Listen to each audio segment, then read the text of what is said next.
Hi, I'm Val, and this is the stable matching lecture in the basic logistics algorithms course taught in Linkoping University. This is my webpage, and here are the courses I teach, and here is the basic logistics algorithms course webpage. And today we will be going into this set of slides on stable matching, and I will post the video here after it is recorded. So let's go into the slides. So as in many other lectures, the slides start from a link to a video. It's a video from Numberphil about stable matching and the algorithm, the Gale-Shapley algorithm for the problem.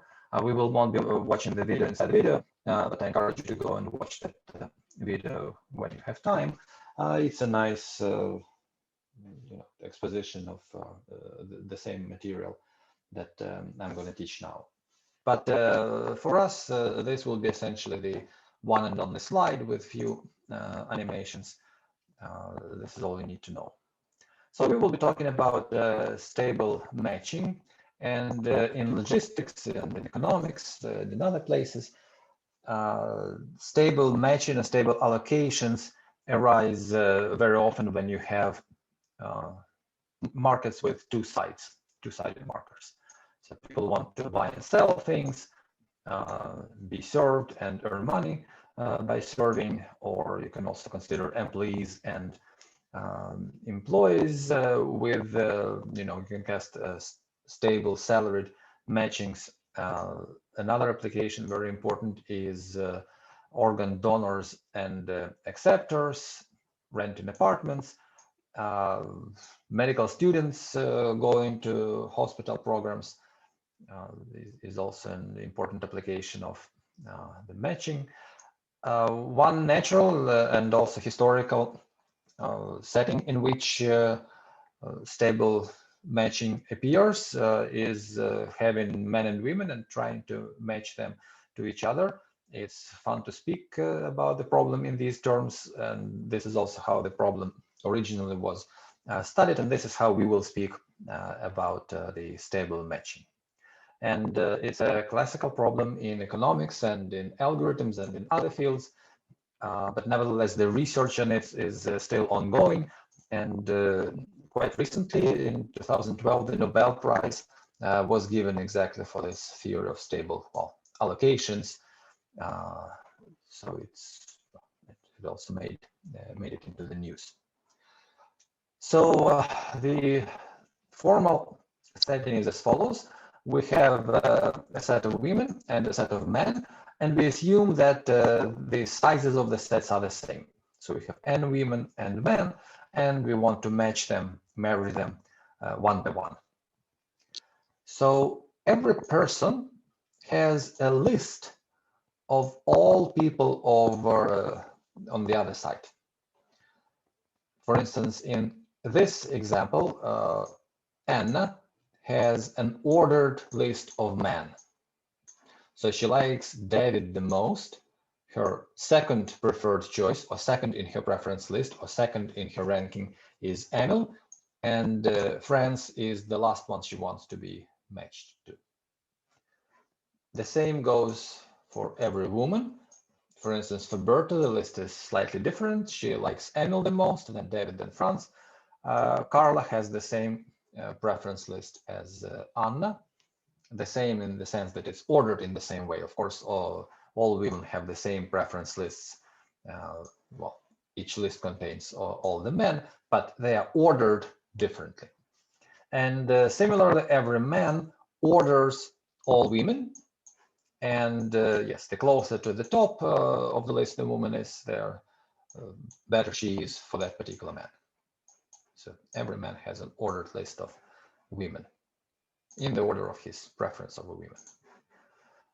Now, the assumption is that we have to really match everybody, or in other words, that everybody prefers to be married, even to his or her last choice, prefers being married to being lonely. So in this particular instance, it seems like nobody really likes France, and also Carla is at the bottom of the list for each of the men.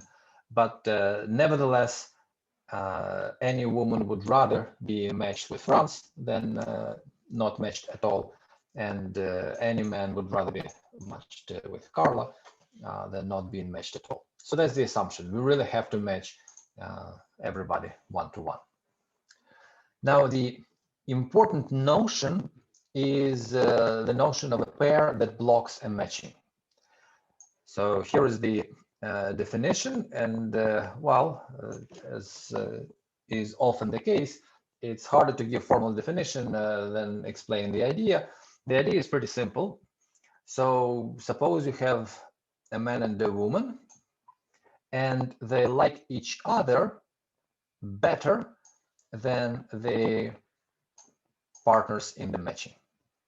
Okay, so a woman W and a man M. The woman is married to man M prime, and the man is married to woman W prime, but woman W likes M more than she likes M prime. So she would be willing to switch. And similarly, man M likes woman W more than he likes W prime.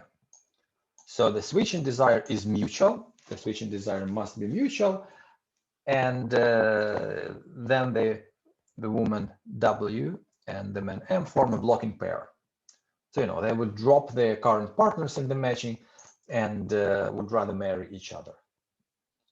So one important point is that the blocking pair is really defined with respect to the matching.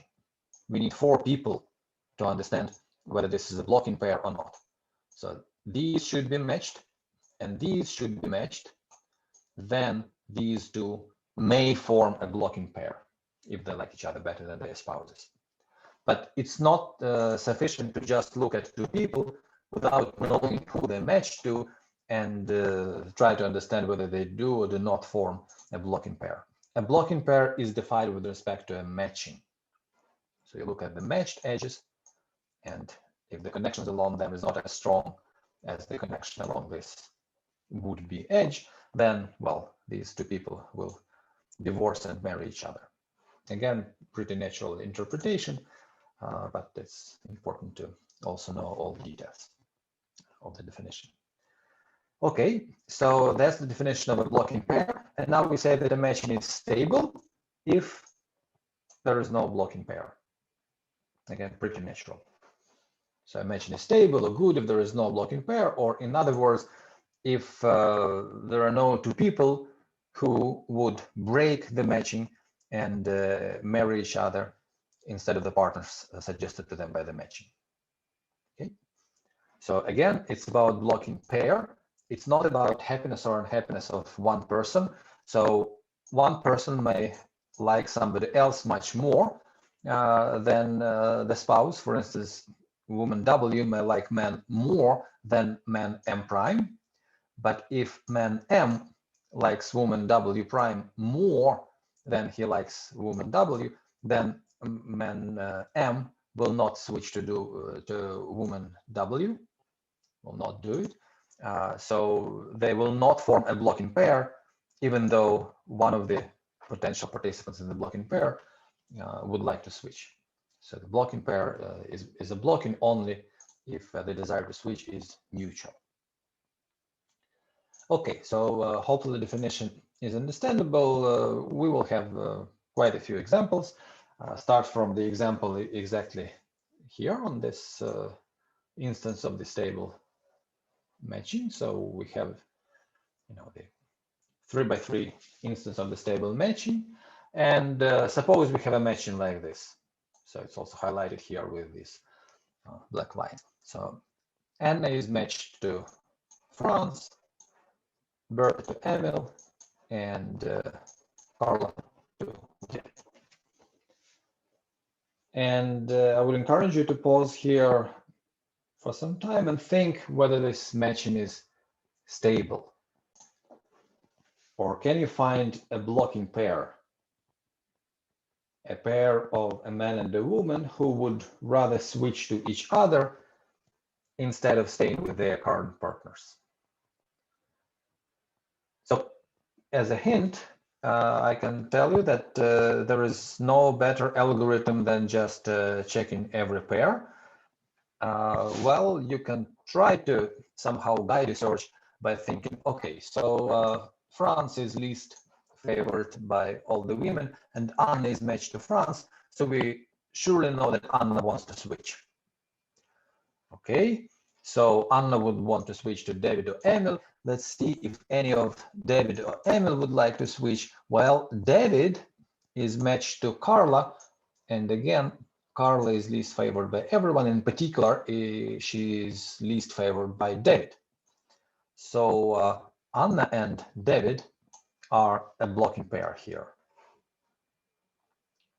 Right? You could also just go through all the pairs one by one and see that there's maybe also some other blocking pairs.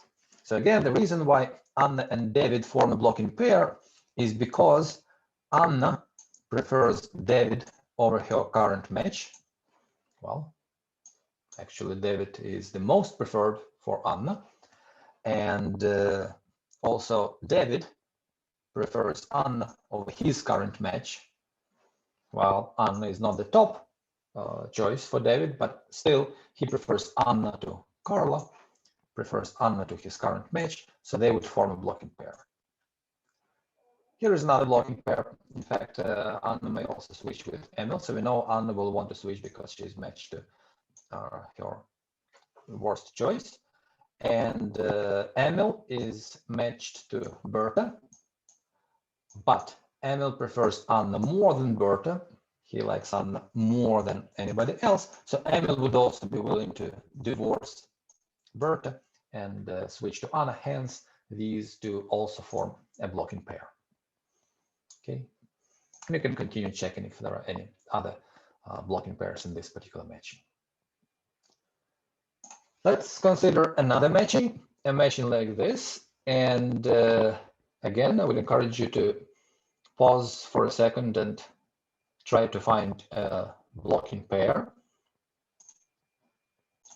And if you don't succeed finding blocking pair for this matching, then, well, that's right, because this matching is stable. I don't know how you can quickly convince yourself other than checking all the pairs.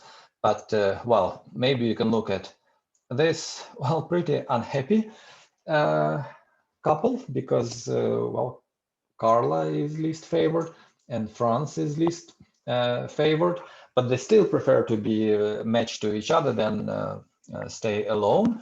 But it's important that they cannot form a blocking pair with anyone as much as they would be willing to switch to somebody else.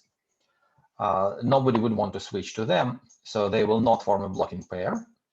Let's see, for instance, Anna is matched to David, and David is her top choice, so Anna will not participate in the blocking pair.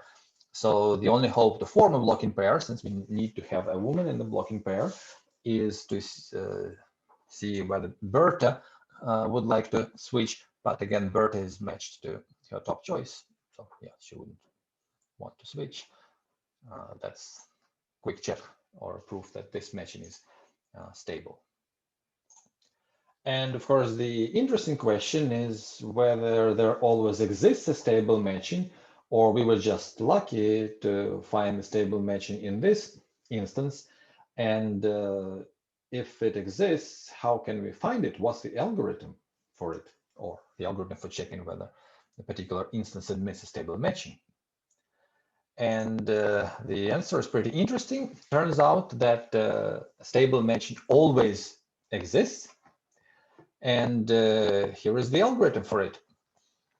So you do quite a natural thing. You start from all men proposing to their top choices. So every man goes to his most favored woman and proposes to her to be matched. That's the round one, the proposing round of the algorithm. Then women get some propositions, and every woman keeps the best among the men who proposed to her. All the other men get rejected, the ones who weren't chosen by the top women, and they delete the women who rejected them. They will never propose to them. And again, start the loop, propose to the top choice. Again, women get some propositions. Some of the women are already engaged to some men, and every woman keeps the best among the men who proposed to her and her current match, if any. I don't know if that description of the algorithm made too much sense, but this is quite a natural thing that you would do to match everybody, right? So every man goes and proposes to the top choice, and every woman chooses the top man among those who propose to her. And we do it until we get a stable matching.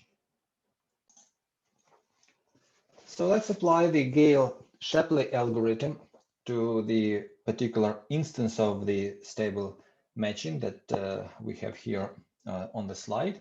I will be using Jamboard as we do in other lectures. And in Jamboard, I'm on page 9. So, we can just write the two sides of the instance. And let's see what happens when men start proposing to women. So again, every man proposes to his top choice. So David proposes to Anna, and I'm indicating this by an arrow. Emil proposes to Berta, and sorry, I guess I looked at it incorrectly. Let me restart. So every man will propose to his top choice. David will propose to Berta. David to Berta. Here is the correct arrow.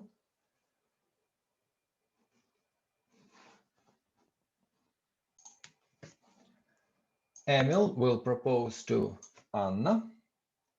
Here is the arrow. And Franz will also propose to Anna. So Anna gets 2 propositions.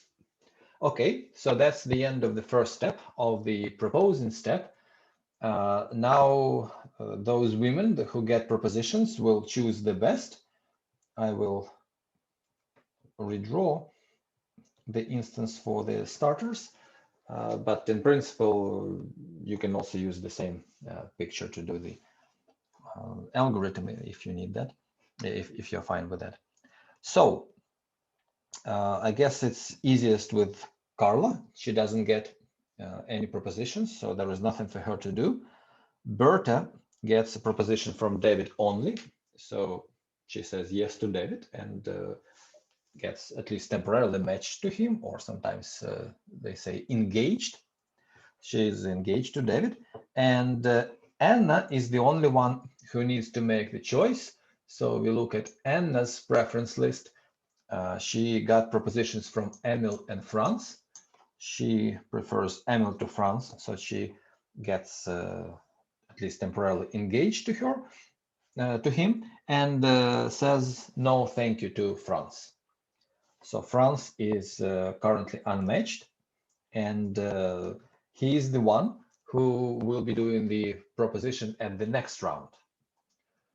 So Franz deletes Anna from her preference, from his preference list, since she rejected him, and goes to the next on his list.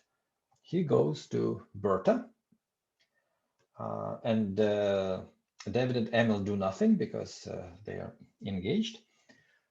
Again, this finishes the proposing part of the algorithm, and now the women choose. Anna has nobody new to choose from. Carla has nobody new to choose from, or nobody to choose from at all. So the only one who needs to choose something at this point is Berta.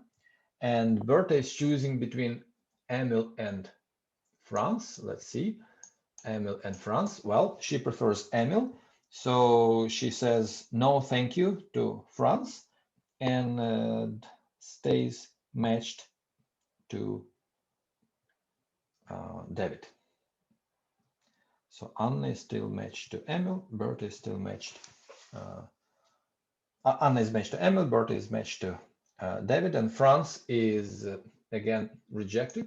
He removes Berta from his preference list and goes into the next proposition. So Carla is the one to whom he proposes, and I will not even draw an arrow here. There is nothing to choose, nobody to choose from for Carla, so she accepts Franz's proposition, and we obtain the matching. Okay, so that was an example of application of Gale-Shapley algorithm. Of course, the two sides in a stable matching problem are completely symmetric. And similarly, we can do the Gale-Shapley algorithm with women proposing and men choosing the best of the propositions that they have. So this was the man proposing algorithm. And we can also do women proposing, same algorithm, but the women proposing version. So again, let me draw the instance like this. You can also do it in a table. You don't have to draw the instance like I do. You can see that in the video, and in other places there are also other ways to indicate who proposes to whom. Anyway, this is one possible way. And this time I will try to stay in a single picture, just showing some propositions and deleting some rejections and so on. Anyway, we do women proposing. So every woman proposes to her top choice, which means that Berta proposes to Emil, and both Anna and Carla propose to David. Anna proposes to David, and Carla proposes to David. Okay, so this time there is nothing to do for Franz. There is essentially nothing to do for Emil, other than accept the proposition, the one and only proposition he received. The only one who is choosing something is David. So David got propositions from Anna and from Carla. And David prefers Anna to Carla. So he says no thank you to Carla and stays engaged to Anna. Okay, so we have these two engagements. So at this point, Carla is the only one of the women who is unmatched. So Carla was rejected by David. She goes to the next on her list, and it's Emil. She proposes to Emil, and Emil chooses between Berta, to whom he is currently already matched, and Carla, from whom he just received the proposition. He prefers Berta, so he stays matched to Berta and says no thank you to Carla. So again, Carla is unmatched. So she goes and makes the proposition to Franz, and that proposition is accepted as the one and only proposition that Franz gets. Here again is another matching, and the claim is that it is also a stable matching. Okay. So just one last remark. Let us try to compare the matchings that we obtain by having men propose versus women propose. So we have two stable matchings. One obtained when men were proposing, and one obtained when women were proposing. And for every participant, let's see in which of the matchings he or she got a better match. In particular, it's very easy to do it for Carla and Franz. Well, they are matched to the same person. Well, each of them is matched to the other in both of the matchings. So for Carla and for Franz, the men proposing and women proposing matchings are the same as far as they're concerned. I mean, there are also others who match to somebody else, but Carla and Franz both get the same partner in men proposing and women proposing. Let's check others. Let's check Anna. So when women were proposing, her match was David. And when men were proposing, Anna was matched to Emil. And if we look at Anna's preference list, well, she prefers David to Emil. So she was happier in the women proposing matching than in the men proposing matching. Right? When women were proposing, Anna got a better partner than when men were proposing, because she prefers David to Emil. Berta, she is matched to Emil when women were proposing, and she is matched to David when men were proposing. Let's look at Berta's preferences. Well, she likes Emil more than David, so again, she's more happy about women proposing matching than about the men proposing matching. And as we already agreed, for Carla, it doesn't matter. In both matchings, she gets the same partner. Okay, let's check the men. So David is matched to Berta in the men proposing matching, and is matched to Anna in women proposing matching. Let's look at David's preferences. He likes Berta more than Anna, so he likes this more than this, or in other words, David prefers his match in men proposing matching to his match in women proposing matching. Emil, we are comparing Anna to Berta from the point of view of Emil. So Emil prefers Anna to Berta. So again, Emil is happier in the men proposing matching than he is in the women proposing matching. And Franz is equally happy. He gets the same partner in both matchings. So what we can see here is that the side that proposes, the side who does the propositions, is never worse off. So in the matching that is obtained as the result of men proposing, men are at least as happy as they are in the matching when women are proposing, and vice versa. And actually, this is true in general. In any stable matching instance, the matching that you get with men proposing is the best matching for all men, in the sense that every man gets as good a partner as he can only get in any other stable matching. And similarly, when women are proposing, then every woman gets as good a matching as she only could get in any stable matching. And this is used a lot in practice when one side is kind of more preferred or more favored than the other, then that side should be proposing. Like when donors and acceptors, in fact, donors do not have the preference of the acceptors. It's acceptors who can have preference of the donors. Also with residents at hospitals, you can change the proposing side when you do the matching. So the residents apply to hospitals, or hospitals solicit residents, and then different sides can get better matches. Okay, that was it about